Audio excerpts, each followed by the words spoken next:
Hi everyone. I'm Yamini Bala, functional nutritionist from Wells and Cell community. ఈరోజు నేను healthy weight loss and unhealthy weight loss గురించి difference చెప్పబోతున్నానండి. Like healthy weight loss అంటే మనం హెల్తీగా wait తగ్గడము.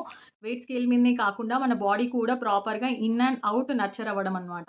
So, healthy wait లాస్‌లో మనము మన లైఫ్ స్టైల్‌ని చేంజ్ చేసుకుంటామండి. ఫుడ్ ప్యాటర్న్ కానీ, మనం తీసుకునే ఫుడ్‌లో అన్ని న్యూట్రియంట్స్ ఉన్నాయా లేదా అనేది చెక్ చేసుకుంటాము. మనకేదైనా డెఫిషియన్సీస్ ఉంటే క్లియర్ చేసుకుంటాము. అండ్ మన మెటబాలిజం రేట్ అనేది ఇంక్రీజ్ చేసుకోవాలి. స్లీప్ అనేది 6-8 అవర్స్ మనం ఎంత బిజీ షెడ్యూల్ ఉన్నా కూడా ప్రాపర్‌గా సెట్ చేసుకోవాలి.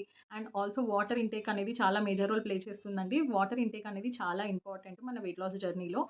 అండ్ ఆల్సో ఎస్పెషల్లీ లేడీస్‌లో ప్రాపర్‌గా టైంకి పీరియడ్స్ అనేది రావడం ఇంపార్టెంట్ అనమాట. ఎక్కడ మెటబాలిజం తగ్గకుండా హెల్తీగా, హ్యాపీగా, ఎనర్జిటిక్‌గా మనం డైట్ చేస్తున్నామనంటే దాంతో పాటు వెయిట్ కూడా తగ్గుతున్నామంటే అది హెల్తీ వెయిట్ లాస్ అనమాట.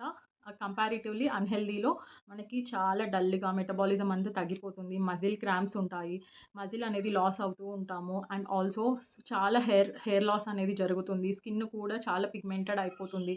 అండ్ మనకి డిఫరెంట్ టైప్స్ ఆఫ్ ఇష్యూస్ అనేవి రైజ్ అవుతూ ఉంటాయన్నమాట. సో, అలా కాకుండా మనము హెల్తీగా వెయిట్ లాస్ అవ్వాలి అని అనుకుంటే, మీరు మీ లైఫ్ స్టైల్‌ని చేంజ్ చేసుకోవాలి అని అనుకుంటే, కింద ఉన్న వాట్సాప్ నంబర్‌కి పర్సనల్‌గా టెక్స్ట్ చేయండి. నేను మీకు మీ హెల్తీ ట్రాన్స్‌ఫర్మేషన్‌లో హెల్ప్ చేస్తాను.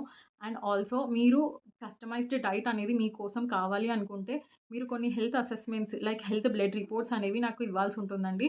దానితో మీకొక కస్టమైజ్డ్ మీల్ ప్లేట్ అనేది సజెస్ట్ చేశాను. సో, అది మీరు అరేంజ్ చేసుకోగలిగితే డెఫినెట్‌లీ మీరు నన్ను కిందున్న వాట్సాప్ నంబర్‌కి కాంటాక్ట్ అవ్వండి. Thank you. Stay healthy.